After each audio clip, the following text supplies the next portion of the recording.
సువార్త అనే ఆధ్యాత్మిక కార్యక్రమానికి ప్రభు నామములో మిమ్మల్ని అందరినీ ప్రేమతో ఆహ్వానిస్తున్నాం. సిస్టర్ సుల్తాన్ నవీన్ గారు చెప్తున్న వాక్యము మీ అందరికీ దీవెనకరంగా ఆశీర్వాదకరంగా ఉందని మేము ప్రార్థిస్తున్నాం. మీ యొక్క అభిప్రాయాలు సలహాలు యూట్యూబ్ లింక్ ద్వారా మాకు తెలియపరచగలరు. మీలో ఎవరికైనా ప్రార్థన అవసరం ఉన్నట్లయితే స్క్రీన్పై కనిపిస్తున్న మొబైల్ నెంబర్కి మీరు ఫోన్ చేసినట్లయితే మీ కొరకు మేము ప్రార్థన చేస్తాం. ప్రభు మిమ్మల్ని దీవించుగాక.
రెండో దిన వృత్తాంతాలు 7వ అధ్యాయము 4-5 వచనాలు. రాజును జనులందరూ యెహోవా ఎదుట బలులు అర్పించిరి. రాజు అయిన సొలొమోను 22,000 పశువులను 1,20,000 గొర్రెలను బలులుగా అర్పించెను.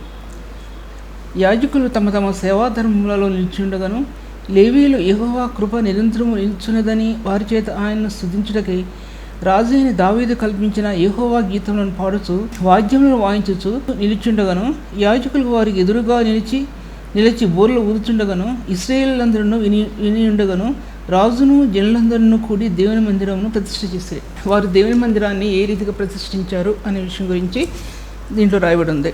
దాంట్లో కొన్ని విషయాలు రాయబడి ఉన్నాయి. ఏంటంటే దేవుని కృపను గురించి వారు తలంచి ఎలా ఆరాధించారో దేవుని, ఆయన కృప నిరంతరం ఉండును ఒకటి.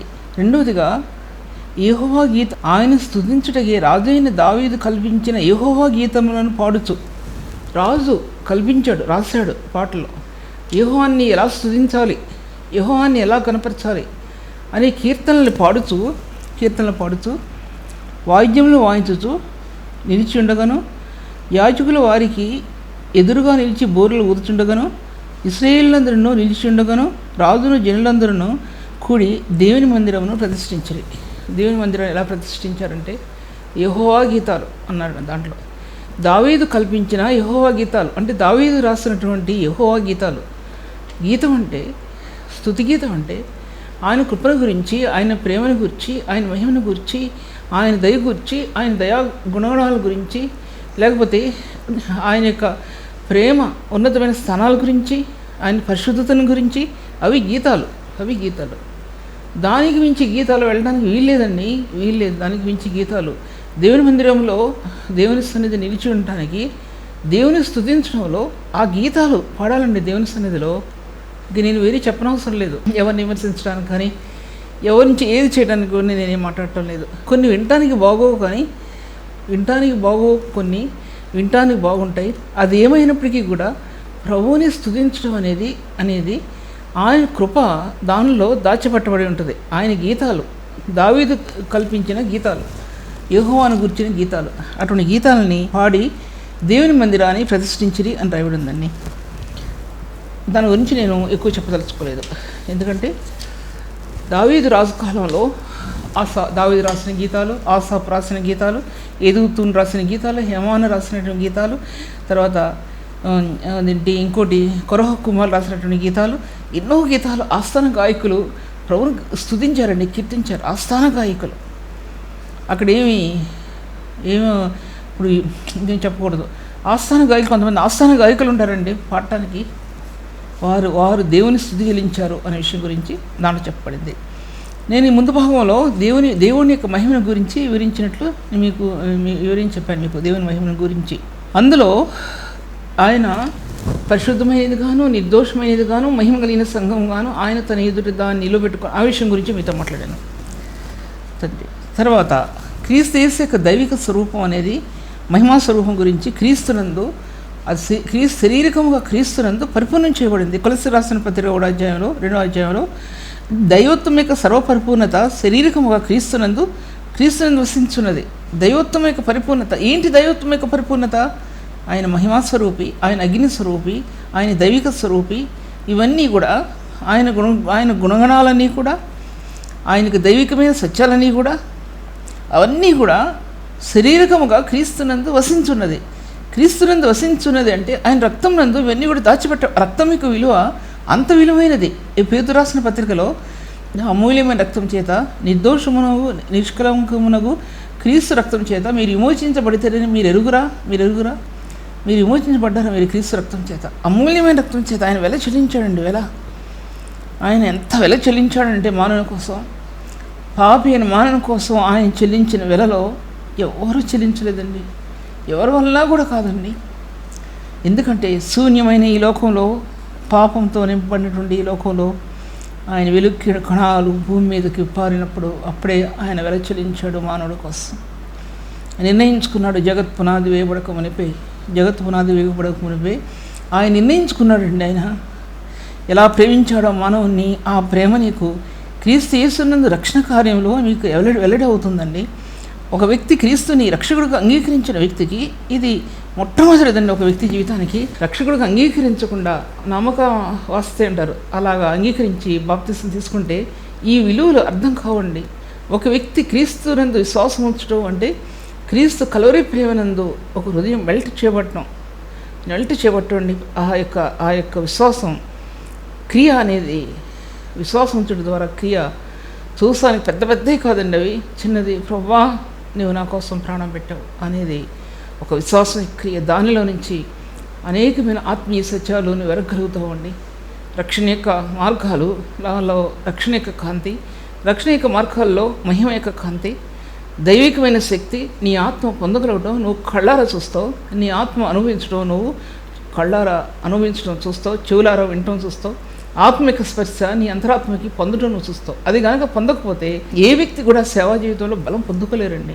రక్షణ మార్గాలు తెలియపరచబడకపోతే ఒక వ్యక్తి జీవితంలో సేవలో వారికి బలం దొరకదు, పట్టుత్వం దొరకదు, విజయం దొరకదు, పాపం మీద విజయం దొరకదు.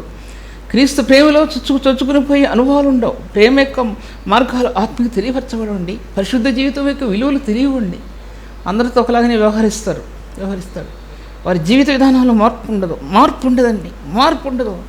మార్పు లేకుండా బోధలు ఎవరికి ఉపయోగకరం కాదండి. మార్పు లేని బోధలు, క్రీస్తు పరిశుద్ధ హృదయం లేనిటువంటి హృదయంలో వచ్చే బోధలు ఎవరికి కూడా మార్పు చెందింపచేయండి. పరిశుద్ధతని గురించి బోధిస్తారు, కానీ జీవితంలో ఏ కోసం కూడా ఒక చీమతునికి కూడా వారి జీవితంలో పరిశుద్ధ జీవితం యొక్క విలువలు తెలియవు అనే విషయాన్ని మీద మాట్లాడుతుంటున్నాను. దేవుని వాక్య భాగాల్లో శారీరకంగా క్రీస్తునందు ఆయన దైవత్వం, ఆయన యొక్క దైవికమైన స్థానాలు, ఆయన యొక్క అగ్ని స్వరూపం, ఆయన మహిమ స్వరూపం, తర్వాత ఎన్ని కూడా శారీరకంగా క్రీస్తునందు వసించున్నది. ఆయనను మీరు సంపూర్ణులై ఉన్నారు. సంపూర్ణంగా ఒక వ్యక్తి క్రీస్తు రక్తం ద్వారా ఈ పరిపూర్ణమైన ఫలం ఆత్మ అనుభవిస్తుందండి. ఆత్మఫలాలు కొన్ని ఉన్నాయి, ప్రేమ, సంతోషము, సమాధానము, ఎన్ని ఉన్నాయి, కంటదవుతుంది అందరికీ. ఇప్పుడు నేను దీంట్లో చెప్పేది ఈ సంపూర్ణత. ఏ సంపూర్ణత? పరిశుద్ధులకు అనుగ్రహించబడేటువంటి సంపూర్ణత. ఆత్మఫలంలో గలతీ పత్రికలో ఆ ఫలం పొందడం ఒకటైతే, క్రీస్తునందు ప్రధానమైన మార్గాలు గుండా ఆత్మ ఫలం పొందడం అనేది ఇది మరొక భాగం. ఈ భాగాలన్నీ క్రీస్తునందు ఒక వ్యక్తి స్వతంత్రించుకోవటం అంటే నీకు తెలియకుండానే, నాకు తెలియకుండానే మన ఆత్మ సాధకం చేసే కొలది ఆత్మకు లభ్యమయ్యేటువంటి మార్గాలు ఇవి. ఈ పట్టుత్వం ఆత్మకు లేకుండా సంఘ వ్యవస్థలో వారు వాడబడలేరు, సంఘ వ్యవస్థలో మేలు చేయలేరు, సంఘ వ్యవస్థలో దేవుని యొక్క మార్గాలు బయలుపరచలేరు. ఏం బోధించినా సరే ఆ బోధ ఆ స్టేజ్ దగ్గరే ఉంటుంది, కానీ స్టేజ్ నుంచి ఒక్క ఇంచు కూడా బయటికి వెళ్ళదనే విషయం చెప్తున్నాను. ఇవన్నీ అనుభవించి చెప్తున్నానండి, ఎవరి గురించి కాదు, అనుభవించి చెప్తున్న విషయాలన్నీ కూడా.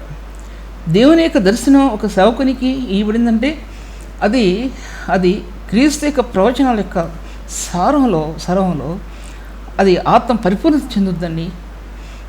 ఆ దర్శనంలో ఆ సేవకత్వం ఆత్మకి ఎప్పుడు ఇవ్వబడుతుందో ఆ దర్శనంలో సేవకత్వం ప్రకాశించడం నేను గమనించుకోగలిగాను.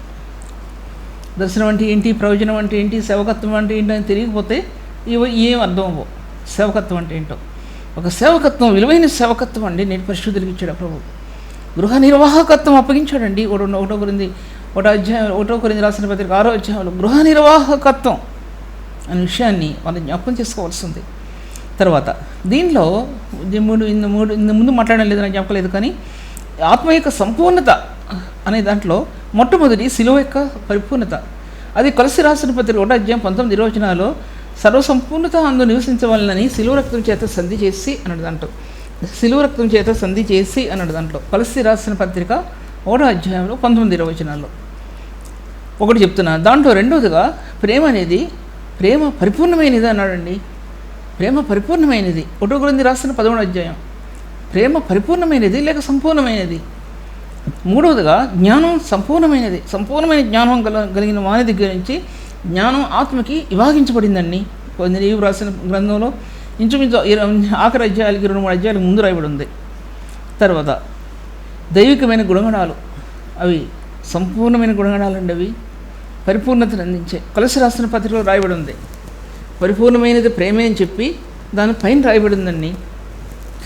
చదువుకున్న ఒకసారి గుణగణాలు ఎంత సంపూర్ణమైనవో, ఎంత పరిపూర్ణమైనవో కొలస్సీ రాసిన పత్రిక 4వ అధ్యాయంలోనూ 3వ అధ్యాయం ఆఖరి భాగంలోనూ రాయబడి ఉన్నాయి. చూసుకోండి.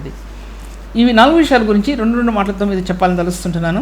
ఇది సిలువ యొక్క సంపూర్ణత అండి. సిలువ యొక్క సంపూర్ణత అనేది పాత నిబంధన ప్రవచనాల సారం. పాత నిబంధనలో దేవుడు బయలుపరిచిన స్థానం. అంతకుముందు పాత నిబంధనలో వెలుగు నడిచిన మార్గం, పరలోకము నుండి ధీటుగా భూమి మీదకి వచ్చిన మార్గం, సిలువ మార్గం చూపిస్తూ ఉంది. క్రీస్తు యొక్క సిలువానుభవాన్ని చూపిస్తూ ఉంది. దైవకుమారుడు ఏ విధంగా భూమి మీదకి వస్తాడో ఆ మార్గం వెదజల్లిందండి. వెలుగు ఆయన గుణగణాలను వెదజల్లింది. ఆ దైవిక మార్గాన్ని, సిలువ మార్గాన్ని ఇప్పి చూపించిందండి. వెలుగు అర్థం కావట్లేదా? ఆత్మలో తీవ్రతను అనుభవించే వ్యక్తికి అర్థం అవుతుందండి, లేకపోతే అర్థం కాదు. ఇది ఎప్పుడే అర్థం కాదు. సిలువ మార్గం అనేది పరలోకం నుండి, దేవుని మహిమ నుండి, దేవుని యొక్క సింహాసనం నుండి బయలువెళ్ళిన వెలుగు క్రీస్తు గుణగణాలని ప్రచురం చేసిందండి. చీకటి అయిన ప్రపంచంలో ఎక్కడ కూడా వెలుగు లేని ప్రపంచంలో ఆ వెలుగు కణాల్లో చిత్రీకరించబడినటువంటి క్రీస్తు యొక్క స్వరూపం, చెక్కినటువంటి క్రీస్తు యొక్క స్వరూపం, శిల్పి ఎలా చెక్కాడు ఆ విధంగా చెక్కినటువంటి క్రీస్తు స్వరూపం, ఆ వెలుగులో ముద్రించబడిన ఆ స్థానాలు, క్రీస్తు రక్తం విభాగించబడిన ఆ స్థానాలు ఆ వెలుగు ప్రకటించిందన్న విషయాన్ని నేను మీతో మాట్లాడుతుంటున్నాను. అప్పుడే సిలువ అనేది, మార్గం అనేది బయలుపరచబడిందండి. అది సంపూర్ణమైన స్థానం. ఇంతకు మించి నేను ఈ విషయం ఇప్పుడు నేను సబ్జెక్టుకు వేరే మార్గం వెళ్ళలేను. తర్వాత ప్రేమ అనేది కూడా ఎన్నో విధాలుగా ప్రేమ అనేది సామాన్యమైనది కాదండి. ఈ వెలుగు ప్రేమ యొక్క కణాలని తనకి హృదయంలో, తన గుండెల్లో వెలుగు మోసుకొచ్చి వెదజల్లింది. ప్రపంచంలో వెదజల్లింది.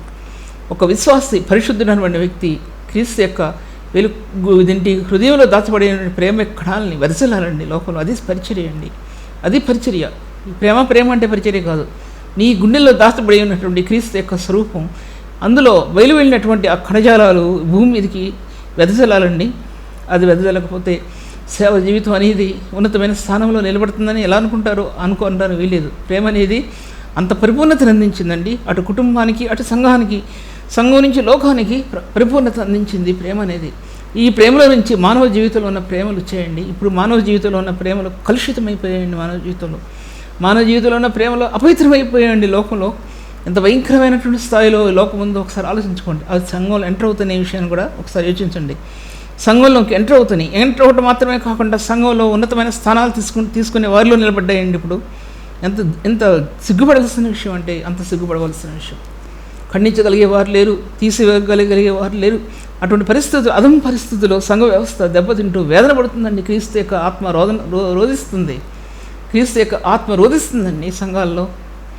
సహోదరులారా, పరిశుద్ధులారా, ఈ సంగతి ఒక్కసారి యోచించండి అనే విషయాన్ని నేను మీ మధ్యలో మాట్లాడుతుంటున్నాను. తర్వాత ప్రేమ యొక్క పరిపూర్ణత, ఆత్మఫలంలో ప్రేమ ఎంత ప్రధానమైందో 13వ అధ్యాయంలో కొరింథీ రాసిన పత్రికలో ప్రేమ ఎంత పరిపూర్ణమైందో జ్ఞాపకం చేసుకోండి. ప్రేమ అనేది ప్రధానమైంది, పరిపూర్ణమైంది, ఆత్మఫలంలో ప్రప్రదమైంది, పరిపూర్ణమైన స్థాయి తీసుకొచ్చింది, బైబిల్ గ్రంథంలో పరిపూర్ణత అందించింది. ప్రేమ అనేది క్రీస్తు యొక్క రక్తాన్ని ఈ లోకంలో వెదజల్లిందండి. పరిశుద్ధుని ప్రేమ వెదజల్లింది. బైబిల్ గ్రంథం తెరవబడిందండి, నిబంధనలు తెరుచుకుంటూ వచ్చిందండి. బైబిల్ గ్రంథంలో నిబంధనలు, ప్రవచనాలు తెరుచుకుంటూ వచ్చిందండి. ప్రేమ అది ఈ లోక సంబంధమైన ప్రేమ కాదండి చెప్పేది. ప్రవచనాల సారం అనేది ప్రేమ అనేది ఆ ప్రవచనాల్లో వచ్చినటువంటి సారం, పరిశుద్ధుని యొక్క ప్రేమ యొక్క సారం సిలువలో నుండి స్రవించిందండి. ఆ ప్రేమ అంత ఉన్నతమైన ప్రేమ. ఒకసారి యోచించావు ఆ ప్రేమను గురించి. ఎంత సాధించలేకపోయాను, ఎంత సాధిస్తున్నాను అనుకున్నా పొందలేకపోయాను, ఎంత చెప్తున్నాను అనుకున్నా నేను చెప్పలేకపోయాను. కాలం గడిచిపోతుంది కానీ పరిపూర్ణతలోనికి ఆత్మ నిలవలేకపోయింది. ఎందుకంటే ఎవరు నిలబడగలరు ఆ ప్రేమ ఎందు? ఎవరు నిలబడలేరు. అటువంటి ప్రేమ ఎందు ఎవరు కూడా నిలబడలేరనే విషయాన్ని మీ మధ్యలో మాట్లాడుతుంటున్నా. వాక్య భాగాలు చూసినట్లయితే కనుక ప్రేమ గురించి కింద చెప్పలేను. ఇక నేను ఎన్నో విషయాలు ఉన్నాయి ప్రేమ గురించి. కాబట్టి ఏంటంటే ఎఫెసీ రాసిన పత్రికలో తర్వాత 2వ అధ్యాయం 3వ అధ్యాయం ఆఖరి భాగంలో దాని వైశాల్యత, లోతు, ఎత్తు, వెడల్పు ఎవరు గ్రహించలేకపోయారు. ఏ గుణంలో కూడా ఈ గుణంనందు కూడా క్రీస్తు యేసు యొక్క ప్రేమ యొక్క వైశారతని గుర్తించలేకపోయారండి. దాంట్లో ఎఫెసీ రాసిన పత్రికలో 3వ అధ్యాయం ఆఖరి భాగంలో దాని పొడవు కానీ వెడల్పు కానీ ఎత్తు కానీ లోతు కానీ అది పరిశుద్ధులేక స్వాస్థ్యం అన్నాడండి. దాంట్లో పరిశుద్ధులేక ఐశ్వర్యం అన్నాడండి. అటువంటి ఐశ్వర్యంలోనికి నీ ఆత్మను తీసుకుపోయిందండి. ప్రేమ తీసుకుపోయింది. ఏం చెప్పాలో తెలియదు. ఎన్ని చెప్పినా సరే తరగదు, ఎంత బోధించినా తరగదు, ఎంత వాక్యం చెప్పినా తరగదు, ఎన్ని పాటలు చెప్పినా రాసినా తరగదు. అటువంటిది ప్రేమ అది. ఆ కలుషితం లేని ప్రేమ నీ హృదయంలో దాచిపెట్టబడి ఉందా? సేవ ఎందుకు నిరర్ధకమైపోయిందంటే సేవ ప్రతిఫలాన్ని ఆశించే సేవ కాదు ఇది. ఇతరుల దగ్గర నుంచి ప్రతిఫలాన్ని కోరుకునే సేవ కాదు ఇది. దేవుడే వారి సేవకి ప్రతిఫలాన్ని ఇస్తాడనే విషయాన్ని నేను మీతో మాట్లాడుతుంటున్నాను. ప్రేమ అనేది ఎంత ధ్యానించినా తీరలేదు, ఎంత చెప్పినా తీరలేదు. యుగాలు అంతరించినా సరే ప్రేమ యొక్క పరిపూర్ణత చాలా అత్యున్నతమైనదిగా నిలబడింది. ప్రేమ యొక్క కణజాలాలు అవి కృపతో కూడినట్టుగా ఉన్నాయి, మహిమతో కూడినట్టుగా ఉన్నాయి. అగ్ని వంటి కణాలు కూడా వెదజల్లబడతాయి. తర్వాత ప్రేమకు బదులు అగ్ని స్వరూపంలో నుంచి కణజాలాలు ఈ భూమి మీదకి వస్తాయనే విషయం కూడా మీతో మాట్లాడుతుంటున్నాను. ప్రేమ యొక్క సంపూర్ణత, పరిపూర్ణత అనేది 1 కొరింథీయులకు రాసిన 13వ అధ్యాయంలో అంతకుముందు మాట్లాడినప్పటికీ కూడా విశ్వాసం, నిరీక్షణ, ప్రేమ మూడు ఎంతో శ్రేష్టమైనవి. కానీ శ్రేష్టమైనది ప్రేమే అన్నట్టు. దాంట్లో ఈ శ్రేష్టత భూలోకానికి అందించింది, భూలోకంలో పరిశుద్ధులకు అందించింది. ప్రేమ ఉన్నతమైన స్థలాల్లో నిలబడిందండి. ప్రేమ కేకలు పెట్టింది, ఏడ్చింది. ప్రేమ ఏడ్చింది. ఎంత తెలుసు ఈ ప్రేమలో. అడుగులు వేయిస్తూ నడుస్తున్నావు అనుకుంటున్నావు, కానీ ఎలా అడుగులు వేయగలుగుతుంటున్నావు ఈ దీనిలో? సిలువ ప్రేమలో నీ హృదయం ఏ విధంగా నడిచింది? సిలువే నా శ్రమ అని పాడవచ్చు, కానీ సిలువను ఎన్నిసార్లు హత్తుకున్న అనుభవం ఉంది?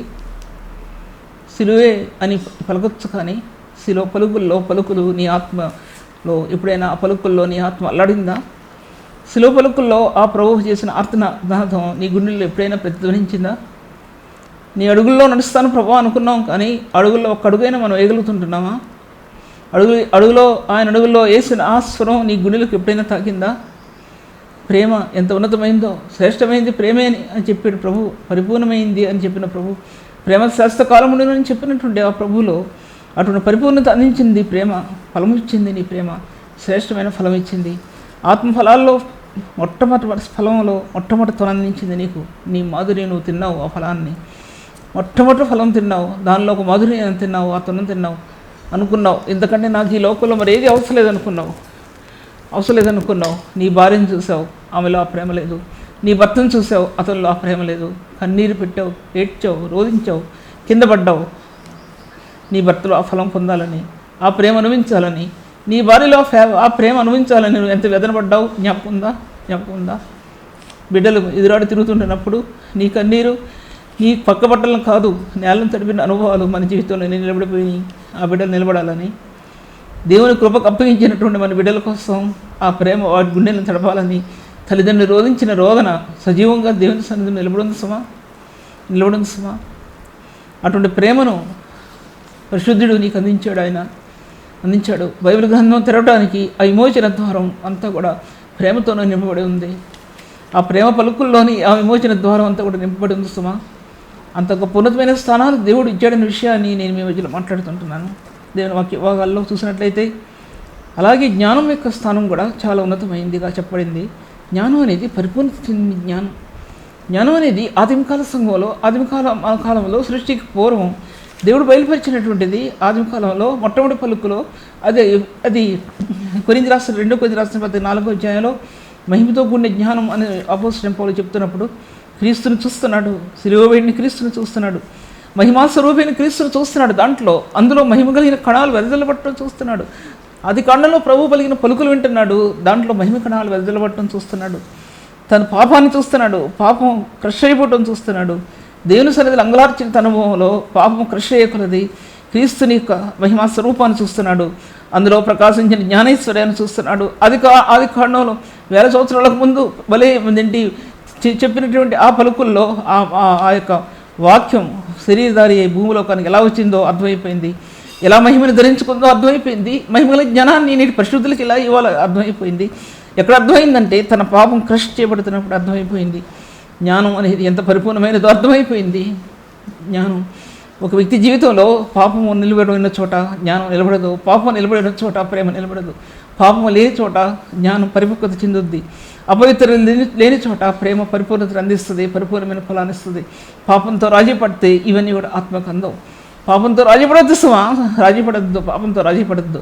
అది నీ జీవితాన్ని ముక్కచెక్కలుగా చేస్తుంది, నీ జీవితాన్ని నాశనం చేసేది. ఈ లోక సంబంధమైన అపవిత్రమైన ప్రేమలవి నీ జీవితాన్ని నాశనం చేసేస్తాయనే విషయాన్ని నేను మీతో మాట్లాడుతుంటున్నాను. ప్రభు కోసం నీ గుండె ఎలా నిలబడుతుందో, నీ గుండెలో ఆ మట్టిలో మహిమైశ్వర్యం నీ ఆత్మకు అందుద్ది. మహిమా స్వరూపి అయినటువంటి ఆయన ఐశ్వర్యం ఈ మట్టి గుండెలో, ఈ కొండలో ఆయన తన ఐశ్వర్యాన్ని వెదజల్లుతాడు. మట్టి పాత్ర, ఆ పాత్ర కావాలి ప్రభువుకి. 2 కొరింథీయులకు రాసిన పత్రిక 4వ అధ్యాయంలో రాయబడిగా ఈ మట్టి కుండలో మాకు ఐశ్వర్యం కలదు అన్నాడు ఆయన. మట్టి కుండలో ఐశ్వర్యం మాకు కలదు. సరే ఎటు పోయినను శ్రమపడుచున్న వారం కాము అన్నాడు. దాంట్లో మట్టి కుండలో మాకు ఐశ్వర్యం, మేము ఇరుకులో ఉన్నటువంటి వారం కాము. ఎందుకంటే మాకు ఐశ్వర్యం ఉంది. మాకు ఐశ్వర్యాన్ని ప్రభువు నేటి పరిశుద్ధులకు సకల ఐశ్వర్యంగా మార్చేశాడు ఆయన. నీ గుప్పెట్లో మట్టి అనుకున్నావు కానీ, నీ గుప్పిడి పట్టుకుంటే మట్టి అనుకున్నావు కానీ, నీ గుప్పెట్లో ఉన్న మట్టిలో మహిమ కణాలు ఉన్నాయని తర్వాత నీకు అర్థమైంది. అప్పుడు అర్థం కాలేదు. అందరి వాటి కోసం పరిగెట్టావు కానీ వాటిని జయించినప్పుడు ప్రభువే నీ పాదాల చెంతకు పడవేశాడని కూడా. అటువంటి కృపా సమృద్ధి కలిగినటువంటి దేవుని కోసం గురించి ఏ విధంగా ఆలోచిస్తున్నాం అనే విషయాన్ని నేను మీతో మాట్లాడుతుంటున్నాను. జ్ఞానం అనేది అది అపోస్తలుడైన పౌలుకు లభించింది, పరిశుద్ధులకు లభించింది, పాత నిబంధన భక్తుల్లో దావీదుకు లభించింది, సొలొమోనుకు లభించింది. ఎలా మందిరం కట్టాలో చెక్కాలో లభించింది. దావీదుకు ఏ మందిరం గురించి నమూనాన్ని సిద్ధం చేసినప్పుడు ఎలా కట్టాలో సొలొమోనుకు ఆజ్ఞాపించాడు. కొత్త నిబంధన సంఘం దేవుని మందిరం కట్టడానికి ఎఫెసీ పత్రికలో అన్నాడు ఏంటి, సంఘము నానా విధమైన జ్ఞానంతో కట్టబడాలనే విషయాన్ని మరొకసారి మాట్లాడుతున్న విషయాన్ని. దాంట్లో ఎలా కట్టాలి జ్ఞానంతో సంఘం కట్టేటప్పుడు ఆ కణజాలాలు నీ ఆత్మ ద్వారా, పరిశుద్ధ ఆత్మ ద్వారా నీ ఆత్మకి మార్పు చెందినప్పుడు ఆ కణజాలాలు, ఆ జ్ఞానం యొక్క కణజాలాలు సంఘాన్ని కట్టడంలో అది నీకు బహుకరించబడుతుంది, లేకపోతే బహుకరించబడదు. పరిశుద్ధతను అనుసరించి నడుచుకున్న నీవు దేవుని ఆత్మ నిన్ను ఎలా తోడుకొని పోద్దో, సంఘం యొక్క నిధులలో కట్టడాలలో నీ ఆత్మ ఎలా కట్టగలగాలో అది దేవుడు నీకు అనుగ్రహించే దర్శనం అనేది. ఆ దర్శన భాగ్యం కనుక లేకపోతే నేటి సేవా జీవితంలో ఉన్నతమైన స్థలాల్లో వారు నిలబడలేరనే విషయాన్ని నేను మీతో మాట్లాడుతుంటున్నాను. జ్ఞానం అటువంటిది. ఈ జ్ఞానం మామూలు జ్ఞానం కాదు, ఈ జ్ఞానం అనే విషయం మీతో మాట్లాడుతుంటున్నాను. ఆయన జ్ఞానాత్మపూర్ణుడు అని చెప్పబడుతుంది ఏబు గ్రంథంలో. ఆయన జ్ఞాన సంపూర్ణుడు అని చెప్పబడుతుంది నిర్గమకాండలో. ఆ జ్ఞానం అనేది ఆత్మలో ఏకమైంది. జ్ఞాన వివేకంతో జ్ఞాన వివేకంతో కూడినటువంటి ఆత్మల విమోచనలో నిలబడింది. ఆత్మల వివేచనలో నిలబడింది అజ్ఞానాత్మ. జ్ఞాన వివేకంలోకి ఆధారమగు ఆత్మ యెహోవా మహిమను బయలుపరిచింది. జ్ఞానం అది నీ కనులకు తేటగా కనపడటం కాకుండా నీ ఆత్మలో పోయబడింది. జ్ఞానం పోయబడింది. మంచి చెట్టులు వివేచించగలిగే జ్ఞానం సత్యాన్ని బయలుపరచడానికి, ప్రతిష్ఠించడానికి ఆత్మనికి ఇవ్వబడింది. ఆత్మల వివేచనలో ఆ జ్ఞానాత్మనికి ఇవ్వబడింది. పరిశుద్ధాత్మనిక దర్శనంలో ఆ జ్ఞానం నీ ఆత్మకి ఇవ్వబడింది. అనేకమైన సత్యాలు ఆత్మలో బయలుపరచబడ్డాయి. దాంట్లో రాయబడింది ఆయనే మనకు జ్ఞానము, నీతి, పరిశుద్ధత, నీతి, విమోచన ఎన్ని దాచిపెట్టబడ్డాయి. విమోచనలో ముద్రించబడిన క్రీస్తు రక్తం నీ ఆత్మకి ఐశ్వర్యాన్ని కలుగజేసిందని ఇప్పుడు అర్థమైందా లేదా ఆ విషయాన్ని? ఆ విధంగా అర్థం కాకపోతే దేవుని వాక్యాన్ని బోధించడం సాధ్యం కాదని నేను చెప్తున్నా ఖచ్చితంగా. ఇటుటి మా బోధలు, ఇటుటి కథలో, పిట్టకథలో అవి కాదండి. దేవుని వాక్యం బోధించి సంఘం ప్రతిష్ఠించబడాలంటున్నాడు. దీంట్లో 7వ అధ్యాయంలో 2 కొరింథీయులకు రాసిన పత్రికలో రాస్తున్నాడు. ఎలా ప్రతిష్ఠించాడు సంఘాన్ని, మందిరాన్ని ఎలా ప్రతిష్ఠించాడు? ఆయన స్తుతించుటకై 7వ అధ్యాయం 6వ వచనం పైన ఆయన యెహోవా కృప నిరంతరము నిలుచున్నదని వారి చేత ఆయన స్తుతించుటకై రాజైన దావీదు కల్పించిన యెహోవా గీతములను పాడుచు వాద్యములను వాయించుచు పైన బాగా దావీదు కల్పించిన యెహోవా గీతాలు అన్నాడు. 2 సమూయేలు రాసిన పత్రిక 6వ అధ్యాయంలో రాసాడు. దాంట్లో యెహోవా సైన్యములకు అధిపతి యెహోవా మధుర గీతములను గానం చేసిన వాడిని నేను అంటాడు. యెహోవా గీతాలని గానం చేశాను. అది యాగం, స్తుతియాగం అండి. అదేంటి స్తుతియాగం? ఏ ఒక్క పాటల్ని విమర్శించడం లేదు. నా నోటికి వస్తే నేను చెప్పడానికి, కానీ నేను విమర్శించను. ఎందుకంటే ఆయన నామంలో చిన్న చేసిన ఫలితం ఉందని నేను అనుకుంటాను. అంతే. యెహోవా మధుర గీతాలని స్తుతిగానం చేసినటువంటి గాయకుడు ఈ చివరి మాటలు ఇవే అంటాడు. దాంట్లో ఏ పాటలు పాడుతున్నామండి? ఏ పాటలు పాడుతున్నాం? స్తుతి యాగాన్ని అర్పించేవాడు నన్ను మహింపరుచున్నాడు అన్నాడు ప్రభు. స్తుతి యాగాన్ని అర్పించేవాడు నన్ను మహింపరుచున్నాడు. ఇంకా ముందుకు వెళ్ళినట్లయితే కనుక జ్ఞానం ఎంత పరిపూర్ణమైనదో, పరిశుద్ధులలో పరిపూర్ణమైన స్థానం, పరిశుద్ధుల్లో పరిపూర్ణమైన స్థానం. పరిశుద్ధత అనేది అంత పరిపూర్ణతను అందించిందండి. పరిశుద్ధత అనేది అంత పరిపూర్ణతను అందించింది పరిశుద్ధ జీవితం. ఒక వ్యక్తి పరిశుద్ధ జీవితం కోసం తను ఏదైనా వదులుకుంటాడండి ఈ లోకంలో. పరిశుద్ధ జీవితం కోసం, ఆ పరిశుద్ధ జీవితంలో ఆ మహిమ కణాలు వెదజల్లబడటం కోసం తన హోదా వదులుకుంటాడు, తన అంతస్తు వదులుకుంటాడు, తనకున్న ఆభరణాలు వదులుకుంటారు, తనకున్న ఆస్తి వదులుకుంటారు, తనకున్న సంస్థ వదులుకుంటారండి పరిశుద్ధ జీవితం యొక్క విలువల కోసం. తన పరిశుద్ధ జీవితాన్ని పోగొట్టుకుంటానికి ఏ వ్యక్తి కూడా కోరుకోడండి. ఏ వ్యక్తి కూడా కోరుకోడు. పరిశుద్ధ జీవితంలో ప్రభు యొక్క మహిమ కణాలు ప్రకాశిస్తుంటే ఈ పాపయుక్తమైన ఈ అపవిత్రమైన స్థానాల కోసం ఏ వ్యక్తి పరితాపం పొందడండి. పరితాపం పొందడు. ఒక పూట కూటి కొరకు జ్యేష్ఠ హక్కున వేసిన ఏసా వంటి భ్రష్టుడు ఎవడైనా ఉన్నాడే ఒకసారి చూసుకోండి అన్నాడు దేవుడు. ఒక పూట కూటి కోసం అన్నాడు దేవుడు. ఈ లోక ఆశల కోసం, ఈ లోక ఇచ్చల కోసం, ఈ అపవిత్రమైన స్థలాల కోసం, అపవిత్రమైన స్నేహాల కోసం పరిశుద్ధమైన జీవం కలిగిన దేవుని విడిచిపెట్టి చేదైన వేరు ఏదైనా మొలిచిందేమో ఒకసారి చూసుకోండి.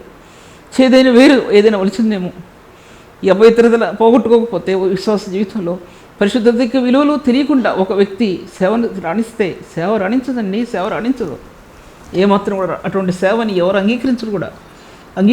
కాళ్ళతో తొక్కేద్దామని చూస్తారండి. కాళ్ళతో తొక్కేద్దామని చూస్తారు. కానీ ఆ ప్రభు పాదాల కింద తొక్కబడినటువంటి హృదయంలో నుండి వచ్చినటువంటి ఆ సేవ ఎప్పటికి కూడా ఇతరుల చేత తృణీకరించబడదండి. తృణీకరించబడిన అది నీ జీవితాన్ని ఉన్నతమైన స్థాయి తెచ్చే వరకు నిన్ను విడిచిపెట్టదు. కాదనుకున్నా సరే నీ జీవితంలో నిన్ను వెంటాడుతున్న విషయాన్ని నేను మాట్లాడుతుంటున్నాను. అటువంటి పరిశుద్ధుడైన ప్రభుని గురించి కొంచెమైనా యోచించారా? పరిశుద్ధత అనే స్థలం, పరిశుద్ధమైన ఫలం ఎన్నోసార్లు చెప్పానండి. దాన్ని కంటిన్యూషన్ చెప్తున్నాను తప్ప గడిచిన చెప్పడం లేదు. పరిశుద్ధత అనే స్థానం, పరిశుద్ధత అది నీతిని అనుసరించి చేసే పరిశుద్ధత కాదు. అయ్యో నేను పరిశుద్ధంగా ఉంటానని చెప్పే పరిశుద్ధత కాదు. ఈ పరిశుద్ధత ప్రభు సముఖం ముందు నిలబడేది. సంధ్యారాగం చూపట్టుచు అన్నాడు. దాంట్లో సంధ్యారాగంలో ప్రకాశించే పరిశుద్ధత, ప్రభు యొక్క మహిమలో సంధ్యారాగం ప్రకాశిస్తుందండి. అది పరిశుద్ధ స్థాయి. నీ ఆత్మలో ప్రకాశిస్తే నీ జీవితం క్రీస్తు మహిమలో శక్తిలో ఆత్మ ప్రకాశిస్తుందండి. లేకపోతే ప్రకాశించదు. మీకు అర్థం కావట్లేదంటే ఒకసారి యోచించుకోండి. ఈ యొక్క వాక్యోపదేశాలు అర్థం కావట్లేదంటే ఏ స్థాయిలో ఉన్నారో హృదయాన్ని ఒకసారి తెలుసుకోండి. నేను చెప్పడం కాదు, తృణీకరించడం కాదండి. ఏంటి దీంట్లో ఉన్న శక్తి ఏంటి అనేది ఒక్కసారి మనసులో పెట్టుకోండి. పరిశుద్ధ ఫలం అందించాడే ప్రభు. నీతియుక్తమైన క్రియల వల్ల కాక తన కృపను బట్టి అనుగ్రహించాడే పరిశుద్ధ ఫలం. ఆ ఫలం ఫలించిందని హృదయంలో. ఆ ఫలం ఫలించకపోతే సేవలో నీ జీవితం ఫలభరితం కాదు. ఈ లోకానుసారంగా జీవిస్తూ అపవిత్రమైన స్థానాలు నిలబడుతూ సేవ చేస్తే ఎవరికి కావాలా సేవ? అసలు సేవ లేకపోతే ఆ సేవను చూసి ఎవరు మారుతారండి? ఎవరు మారరు. ఉన్నతమైన పరిశుద్ధుడైన ప్రభు చెంత నీ జీవితం ఎలా ఉందో ఒకసారి యోచించుకో అనే విషయాన్ని మాట్లాడుతుంటున్నాను. పరిశుద్ధత అనేది ఆత్మఫలాల్లో మొట్టమొదటిదండి. అది రోమిలో రాసిన పత్రిక 6వ అధ్యాయం ఆఖరి భాగంలో ఉంది. ఆత్మఫలాల్లో చేర్చకపోయినా ప్రత్యేకంగా ఉందండి. అది రోమిలో రాసిన పత్రిక 6వ అధ్యాయం ఆఖరి వచనంలో నీ పరిశుద్ధత మీద మీ ఆత్మని సంపూర్తి చేసుకోండి రాయబడి ఉందండి. అది ఎక్కడ రాయబడి ఉందో నాకు జ్ఞాపకం లేదు, కానీ అది కూడా తెస్సలోనిక పత్రికలో రాయబడి ఉంది. పరిశుద్ధతని మీరు సంపూర్తి చేసుకోవచ్చు. అది పేతురు రాసిన పత్రిక 2వ అధ్యాయంలో కూడా రాయబడి ఉందండి. పరిశుద్ధతని సంపూర్తి చేసుకోవచ్చు. పదమే భయం వేస్తుంది చెప్పడానికి. ఆ పదమే భయంగా ఉంది చెప్పడానికి. అటువంటి మాటల్ని ప్రభు నేటి పరిశుద్ధులకు ఇచ్చాడు సుమా. ఇవ్వకపోతే ఒక వ్యక్తి సేవా జీవితం ఏమాత్రం రాణించలేని విషయాన్ని నేను మీతో మాట్లాడుతుంటున్నాను. ఇంకా దేవుని వాక్య భాగంలో దేవునికి గుణగణాల గురించి మళ్ళీ చెప్తాను. ఎందుకంటే దేవునికి గుణగణాలు కూడా అది సారం ఉండదు. దేవునికి గుణగణాలు మోషేకి ఇచ్చిన దేవుని గుణగణాలు, కొలస్సీ రాసిన పత్రికలో ఉన్న దేవుని గుణగణాలు, దేవుని గుణగణాలు ఎదుట మోషే సాగిలిపడిన అనుభవం, కొలస్సీ రాసిన పత్రికలో హత్తుకున్న అనుభవం. మోషే సాగిలిపడిన అనుభవం, కొలస్సీలో హత్తుకున్న అనుభవం. సాగిలిపడిన అనుభవం క్రీస్తుని హత్తుకున్న అనుభవం అండి. అది హత్తుకున్న అనుభవం.